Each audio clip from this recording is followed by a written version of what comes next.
This is episode 61 of This Makes Me Happy. Before we start, I want to remind you about Design Philadelphia, which will happen October 5th through the 14th.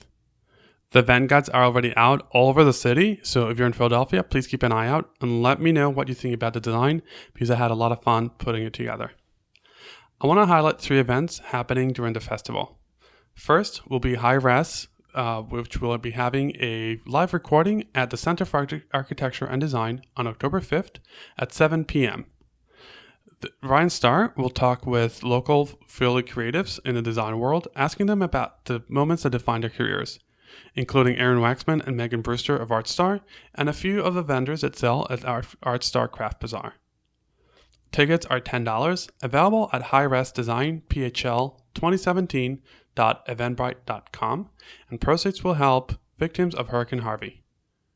You can catch a new episode of High Res every other week on Tuesdays at iTunes, Google Play, and highrespod.com. Our friends at Taskmoser are going to host an open house on Monday, October 9th from 4 to 7 p.m. at their showroom on 1605 Walnut Street, and you should go check out the beautiful furniture, all handmade here in the U.S. And I will be hosting a special episode recording of This Makes Me Happy titled Design Makes Me Happy. I'm very excited to have 4 local design leaders, including Elisa Bloom, Executive Director of Philadelphia Fashion Incubator, Dr. Peter Lloyd-Jones, Associate Dean of Emergent Design and Creative Technology in Medicine and Director of Med Studio at Jeff at Sidney Kimmel Medical College at Jefferson, Dr. Natalie Nixon, Design Strategist at Figure 8 Thinking, and Christine Scheller, Vice President of Design of FS Investments and President of AIJ Philadelphia. Each of them will be sharing why design makes them happy, and then we will have a moderated conversation and Q&As from the public. And before that, we will have a happy hour with AIJ Philadelphia to open the show Type Tiles. Doors open at 5:30 for the happy hour, and then the panel starts at 7 p.m. Tickets are free, and the event is open to the public. You can go to thismakesmehappy.co/dp17 for all the details. Hope to see you there. Welcome to This Makes Me Happy, a podcast about people and what makes them happy. I'm your host, Bernardo Margulis. I'm a designer, art director, and educator, and I'm the principal of This Makes Me Happy, a design studio where I help my clients with branding and visual communications.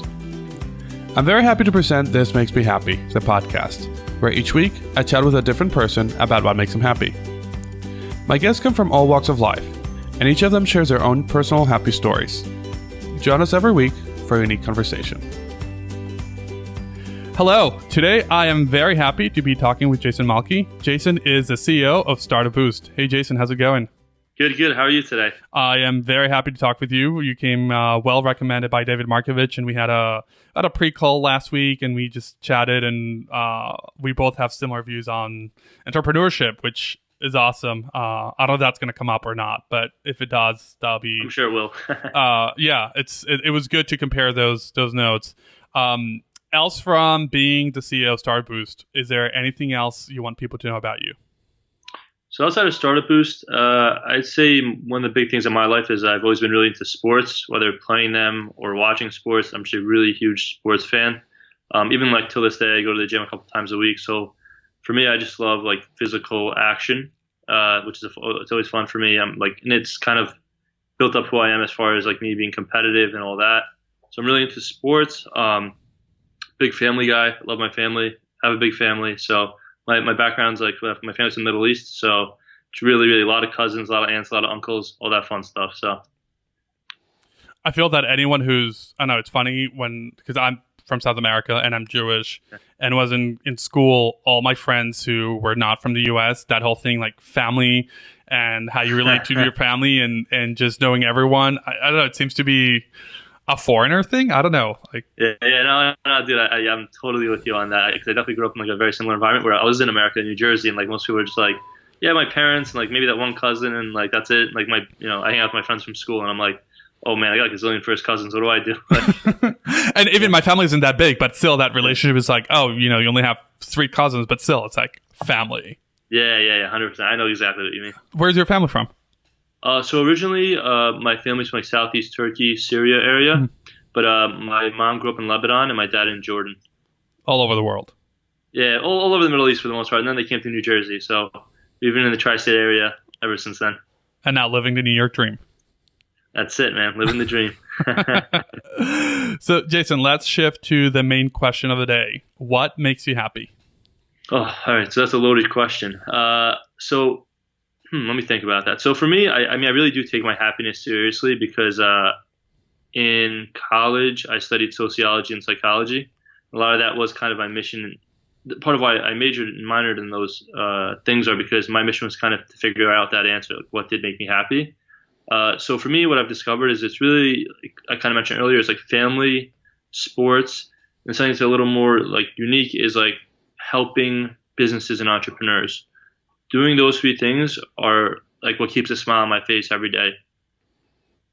Is that three independent things, or is there a common thread between all three of them? I'll be honest with you, I feel like all three are completely separate. I mean, again, the commonality would probably be that they all make me happy, but outside of that, they're unique, completely unique in their own, in their own right. Is there one of the three, like we're going to tackle all three of them, but is there one of them you want to start with? Sure. So yeah, I mean, I'd probably start with entrepreneurship just because like that's my most, I guess, consistent one because I'm working all day every day. So I'm around, like that's the one thing on a daily basis that makes me happy because sometimes I don't see my family all the time. I don't have a chance to check up on sports or play a sport. But at this point in my life, the most consistent thing is helping entrepreneurs. So yeah, I could start there. So I guess can I give a little bit of background on StrtupBoost just so Absolutely, the listeners have an idea? So StrtupBoost is basically a startup event series and ecosystem in New York City. We host mixers, panels, investor nights, and expos. We do about 25 events a year, and we have a weekly newsletter of about 30,000 subscribers.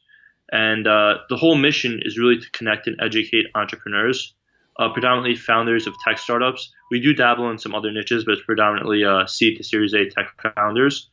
And it's something where I get so excited about it. It makes me so happy because I'll go to events where I have a startup pitching and like the person's dipping into their savings, working these crazy hours and just really hustling to either get that, those first couple of big clients or get that, seed round of funding. And I'm lucky enough to see them, 6 months later, a year later, land that funding and have a couple of employees and start to grow a business. So like for me, whenever I see that, somebody who started up bootstrapping and now has a couple million in the bank and like they're hiring and wheeling and dealing, that makes me so happy. Like there's nothing like that's one of the things that listen, 90% of startups fail. So at the same time, on the other side of it, there's some people who I see pitch at these events and whatever else who aren't around 6 months, a year later. But that handful that I see who push through and do whatever it takes and really persevere, that makes me really happy. And like I love helping them as much as possible, whether it's like connecting the dots to get them a lawyer, an intro to an investor, the development shop they need to proliferate their startup. Or even just like having conversations with these people. Like I have at least once or twice a week, I'll just get on the phone with a startup who like is at the idea stage. Like they don't even know where to start. And like it makes me happy just like talking to them, hearing their passion, and then like working within my network to connect them to the right people so that they can make that idea a reality, right? So for me, that makes me so happy that I can come in and like use like my network and my skills to just help somebody early on who has this dream. And you're talking about two things combined. You're talking about entrepreneurship and you're talking about helping others achieve it. How much is it that you like to be an entrepreneur and how much is it that you like helping others? Or is it absolutely a combination of both? I'd say, yeah, I'm happier. What makes me happier is helping. Like being an entrepreneur, running my own business and all that, it's good. I enjoy the hustle, but it's not necessarily something that's like, oh, I'm super happy to go to work and hustle today. Like, yeah, it's fun, it's cool. But where my real joy comes from, the actual joy of it, is from helping and like, again, connecting them and also even educating them because a lot of our events are very educational. So, in my mind, I'm kind of running a little university where like we have 25 classes a year, which is like our 25 events, and we just educate these entrepreneurs on so many different things, through presentations, panels. So for me, it's just the joy I get really comes from connecting those entrepreneurs and helping their dream become a reality and really educating them so that they can do things efficiently. That's what brings joy to me. That's what makes me happy. And how did you start? How did you go from running your own business to saying, hey, I'm going to help other people make their own? Right. So for me, I was lucky enough to establish a business where the nature of the business was to help, right? Because my whole thing is that I'm connecting and educating entrepreneurs through my event series and ecosystem. So just the nature of the beast is to help, right? So if I even launched some other startup that was like, an app that helps you to go get your shampoo from the supermarket whenever you need it. I don't know, I'm making something stupid up. Like there wouldn't be much. I couldn't help anyone there. So like there would be no chance for me to like get that happiness from helping. But because of the nature of StrtupBoost, I have the ability to help others, and which leads to my joy and happiness. Now you have another business, and you've had other business in the past. Right. How do you discover that out of all those options, this is it? So for me, I mean, it was a mix of things. One is, again, it comes down to passion. I really just love the startup ecosystem. It's fun. It's exciting. It's like high risk. There's just so many amazing stories that come of it, good and bad. And it's something where I just felt like I had the skill set for it because I've always been very social, even from like since like high school and like down to when I was a kid. I've always been around people, whether it's my family or friends or whatever it was. So for me, I'm just naturally a very social person. So it's like even when I first started the business, I was like, wow, I get to just like hang out and like talk to people and like chill and like I get paid for this. So at that moment, I was like, I'm going to choose this route. Like this business makes the most sense because it's aligned with who I am. It was like an extension. Like I was just getting paid to be myself, if that makes sense. Yeah. That's like what really drove me to really like grow this business versus other opportunities I had. That's why I doubled down. I was like, wow, like I'm just gonna, like all the other business I had in mind were very money driven. I was like, all right, I want to make money. I'm not saying I don't want to make money. I'm just saying they're money driven. There's a difference between like making money and being like money driven. And with this, like it's something where I love what I do and I get joy out of it and I make money on top of it, which is like the ideal situation. So you described briefly before when you have an event and you see a startup and they come and they're self-funding and then 6 months later they make it and they get funded, and you say that's only a handful of the startups. Can you describe emotionally for you, how's your process from day one seeing this startup? Do you recognize them? What do you see in them? And then at the end, 6 months later, how is that emotional journey knowing that you're helping them? Yeah, so it's actually funny as far as like kind of identifying who those success stories are going to be. I think the biggest thing is like I can't even explain it, but like there's certain things when like I meet a startup, I kind of have an idea of like where they're going to be in 6 months to a year, right? So like it's a mix of things. Like obviously their product and their idea, those are obvious ones, right? But on top of it, there's a certain passion that you see in the eyes of certain founders who are like, I'm going to do whatever it takes to make this successful. If that means take a second job, if that means work, 16-hour days, if that, like, whatever it takes, you can just see it and you can feel it in that conversation. It's something where it's happened so many times where I'm like, I see something, I'm like, I even say back in my mind, like, oh, I wish I had some, like, a capital of my own to invest because I know that this person's going to figure it out. And yeah, for me, it's like, it's just early on, it's just hope. I just hope that it's going to work out well for them. I get excited about it. Yeah, when I hear the good news, it's just like, it's like the best. I just can't even, I don't have words for it. It's just awesome. And for me, I'm so like business minded in certain situations that as soon as I hear that they've like raised money or done something good, I'm like, how can I help? Do you need a developer? Do you need this? Do you need that? Like that's kind of my reaction. So like initially when it first happens, I'm just very hopeful and like kind of bashful because I want to invest in them myself. And then by the time it gets to the point to where they've like raised it and it's happened, I'm incredibly happy. Like for me, it's like, like I haven't any kids yet, but I imagine like when your kid goes and like graduates from like school or something like that, like that feeling of like, whoa, they did it. You know what I mean? And then on top of it again, I'm just very like, how do I help now? How can I add value? Do you need this connection, that connection, this type of client? Let me see what I can do. That type of thing. Do you feel accomplished or is it just? Yeah. Okay. No, definitely accomplished because for me, it's something where that's the reason my company exists, right? To kind of proliferate the success of these startups. So whenever that's an example of it working. That's an example of like my mission working. Those founders raising that money or landing that big client or the good news that comes of it. For me, I'm obviously not the reason, but I feel like I'm a little piece of it. Like they might have had an investor that helped them to get that check, or they might have made a connection there who got them their first big client. And the thing is, I've talked to a lot of these founders afterwards, and like some of them were a little overboard and were like, pitching at your investor night was like a huge part of why I raised money. Thank you so much. Like I'll get emails like that sometimes, which I feel like they give me a little too much credit. But whether it's a little way in that I helped or a major way, for me, it's just that's why StrtupBoost exists, and that's what makes whenever it's like any business, your business is working, it just brings joy and happiness because you had an idea, you made it a reality, and then it actually worked. So for me, whenever a startup succeeds, to me, it's like my business worked. How do you feel the opposite? It's, as you're saying, only a handful of startups make it. Does that take a toll on you knowing that most of them will not? Or is that something you handle in a different way? Great question. So for me, I remember I used to kind of battle with that in my mind early on.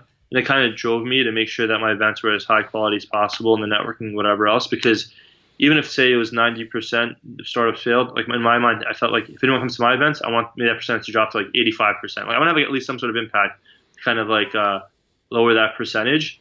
Yeah, I mean, emotionally, it's tough because, you know, it's a lot of people become your friends, right? And it's like you see your friend try something and put their heart into something and it fails. And it's just like, it does upset you a bit.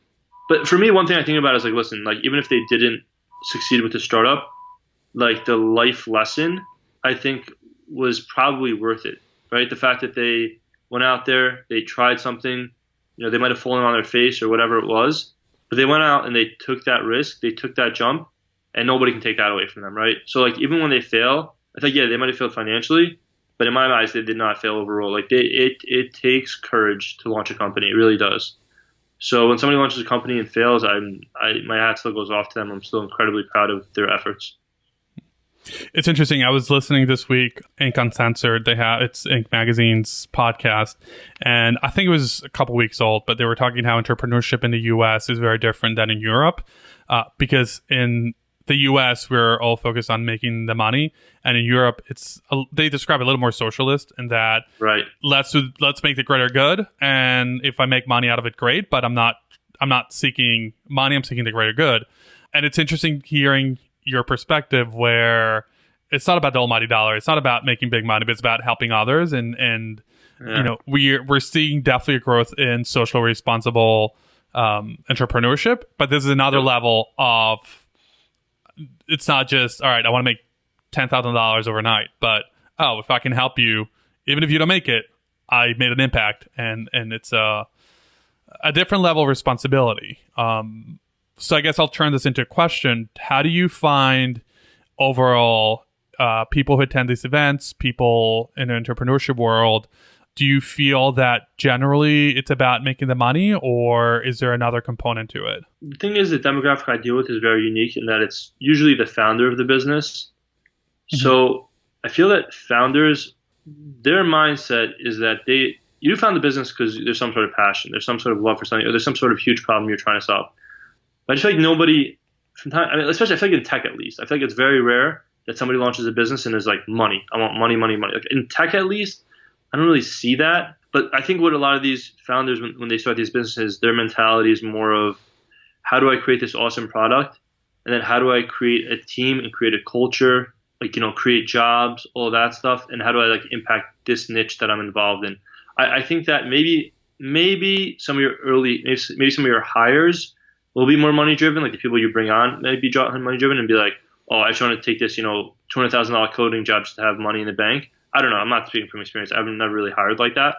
But I think like the demo I deal with, which is founders, I just think it's very like they launch these businesses because it's a mix of, again, passion, maybe solving a problem, creating a team and a culture, impacting their niche. And on top of that, yeah, I mean, you got to make money to keep the lights on, and there's nothing wrong with being rewarded for your efforts. But I don't think that at least the tech founders, I deal with a lot. I just don't feel that. I don't feel like they're in it for like money. I deal with hundreds of tech founders. Maybe it's unique to the tech scene. Maybe in retail it's different or other. I'm not quite sure. But for tech, I don't know. I just feel like it's very passion driven.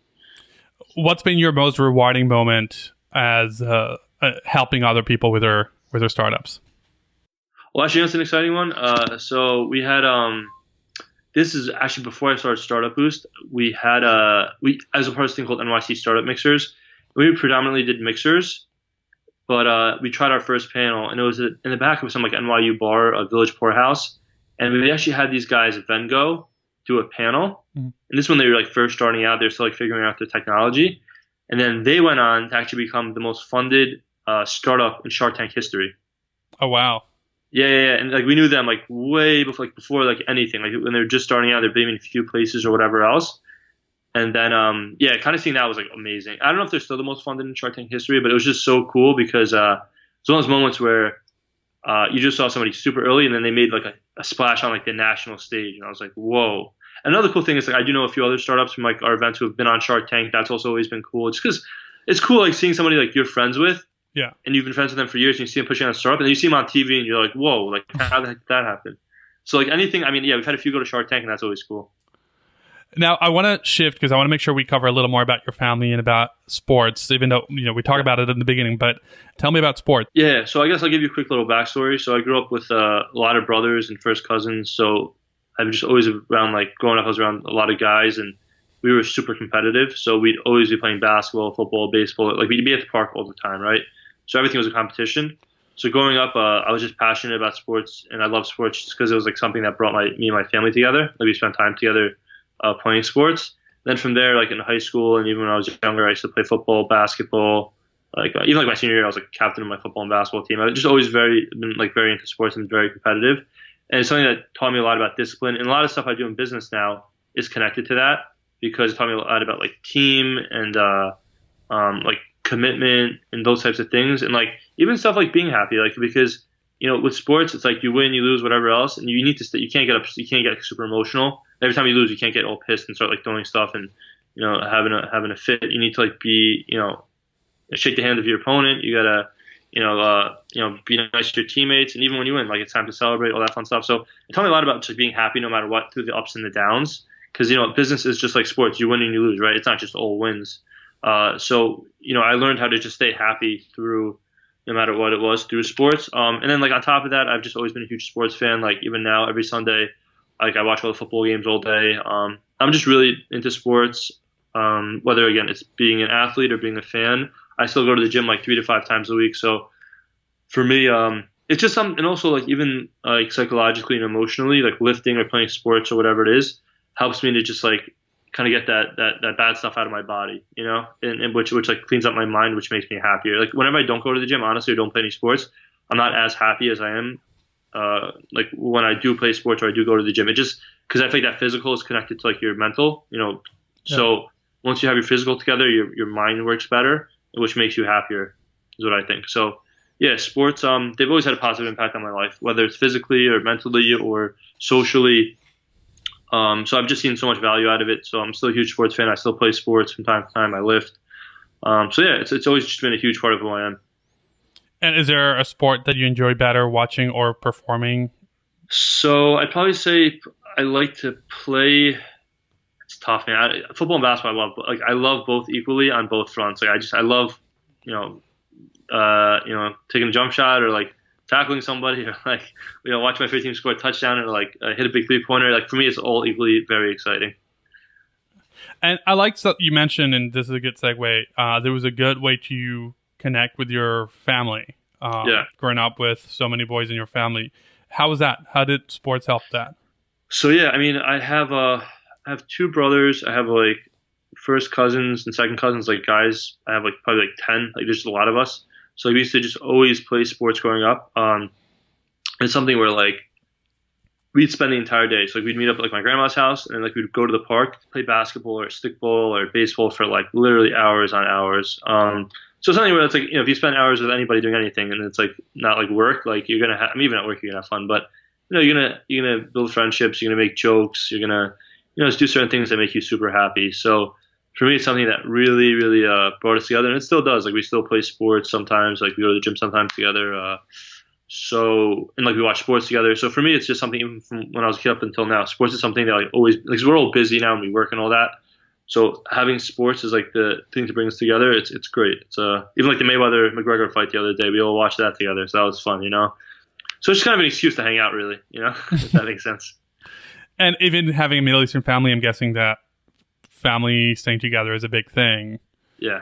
How does sport play with the culture of your family? Yeah, I'd probably say it's very complementary because for most sports you need a lot of people to participate, and I always have a big family always together. So we're able to play like basketball or football or whatever because we have enough bodies to do it. So it does tie in very well.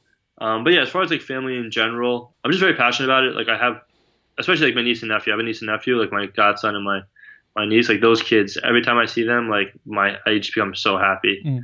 They just bring so much joy to my life. You just see them. It's like it's my brother's kids, and they're just such good kids. And like it's amazing because like little kids kind of remind you of like how to be happy, right? Because they don't see, they weren't taught, unfortunately, a lot of stuff that we're taught in our society about like, from race to just how to be social with people, like how you're supposed to treat your neighbor. I feel like a lot of unfortunately, I feel like our society is backwards on a few of those things. Like with like little kids, like they're not polluted by any of that. They're very like pure and just like joyful and happy and nice.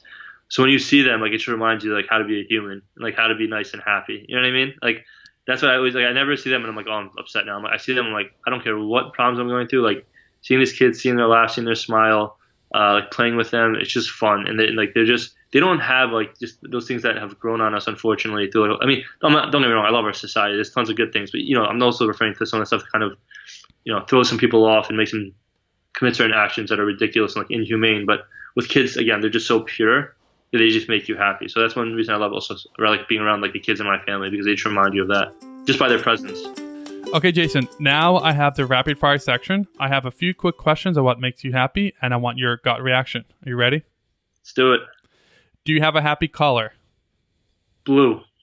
Do you have a happy food? Chinese food. Finish the sentence. Happiness means? Success. Who is the happiest person you can think of? My mother. How come? I don't know. She's just a very happy woman. I mean, for the most part, she's just very like positive and happy, and she's like a joyful person. Love her.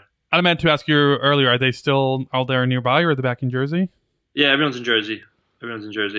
So you stay. So it's all we're all in the tri-state, so it's convenient. Good. When are you the happiest? Oh man, when I'm with my family, when I'm with like especially kids in my family. And where is your happy place? My happy place. Ooh, probably say home. And home, your parents, or home here? No, I like my parents because whenever I'm with my parents' home, it kind of brings together my family. So that's always like fun, just because every time I'm here, it's something where it brings together like my brothers and my sisters and their families, and it's the cousins, whoever it is. So I just home, definitely my happy place. Yeah, makes sense. Awesome. So tell us a little more about you. Tell us about StrtupBoost. Where can we find you? Where can we learn more about it? So you could check out StrtupBoost.com. It's startup without the A, so it's StrtupBoost.com. My direct email is Jason, Jason, at StrtupBoost.com. Again, that's StrtupBoost.com. And tell us a little about it.